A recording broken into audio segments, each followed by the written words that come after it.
नमस्कार। आज हम हरिवंश राय बच्चन जी की एक बहुत ही खास कविता झीने दिन इस पर थोड़ी बात करेंगे। चलिए देखते हैं इसमें क्या एहसास छिपे हैं, क्या गहराई है। हाँ बिल्कुल। सबसे पहले तो इसका शीर्षक ही देखिए, झीने दिन। ये शब्द सुनते ही मतलब मन में क्या आता है? कुछ हल्का सा। हाँ, कुछ नाजुक। हाँ नाजुक, शायद रेशम जैसा कुछ। जी जैसे उन खूबसूरत पलों की तरफ इशारा हो जो बहुत जल्दी बीत जाते हैं। सही। तो ऐसा लगता है हाँ कि कविता का जो मुख्य स्वर है वो जीवन की क्षणभंगुरता है। खासकर वो जवानी वाले दिन, खुशी के पल जो हाथ से फिसलते से लगते हैं। हाँ बिल्कुल। जीना शब्द ही अपने आप में ये नाजुकियत, वो पारदर्शिता का एहसास कराता है। ये कविता हमें बीते दिनों की यादों में ले जाती है। थोड़ी मीठी सी उदासी भी है इसमें। है तो, पर ये सिर्फ उदासी नहीं है। उन गुजरे पलों की जो सुंदरता थी उसकी गहरी तारीफ भी झलकती है।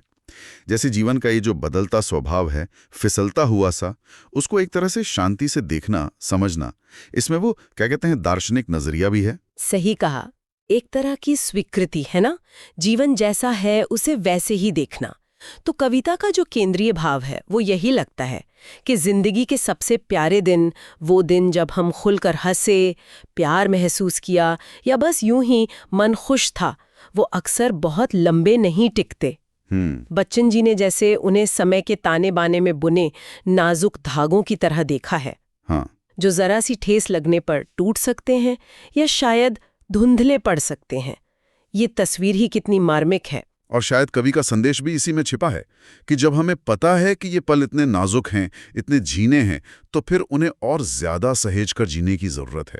उन्हें पूरी तरह महसूस करना, क्योंकि वो हमेशा तो रहेंगे नहीं। हाँ, ये बात तो है। यहाँ एक दिलचस्प विरोधाभास भी नजर आता है रोजमर्रा की जिंदगी का। वो भारीपन, वो एक रास्ता, और दूसरी तरफ खुशी के इन पलों का हल्कापन, इतना हल्का कि उन्हें पकड़ना भी मुश्किल है। सही। अच्छा, ये तो हुई बात कि कविता क्या महसूस कराती है। अब जरा ये देखें कि ये जादू शब्दों से बुना कैसे गया है। मतलब बच्चन जी का अंदाज कैसा है इसमें। खास बात यह है कि वो बहुत सीधी सादी भाषा इस्तेमाल करते हैं, रोजमर्रा की भाषा। बिल्कुल। लेकिन उसका असर सीधा दिल पर होता है। भावनाओं का वो पूरा मंजर खड़ा कर देते हैं। बिल्कुल सही कहा।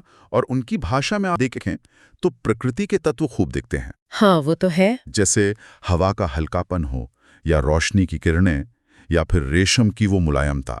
इन सब का इस्तेमाल वो इसी झीनेपन, इसी नाजुकियत को दिखाने के लिए करते हैं। हाँ, जैसे वो एहसास और गहरा हो जाता है इनसे। बिल्कुल। ये उपमाएं सिर्फ सजावट नहीं है, वो उस एहसास को और मजबूत करती हैं। हाँ, जैसे उस भाव को हम छू सकते हैं। और भाषा के साथ साथ कविता की लय पे भी ध्यान जाता है। हाँ, गीतात्मकता। हाँ, काफी गीतात्मक है। जैसे कोई धीमी सी यादों में डूबी धुन चल रही हो। पढ़ने या सुनने में एक बहाव सा महसूस होता है। सही।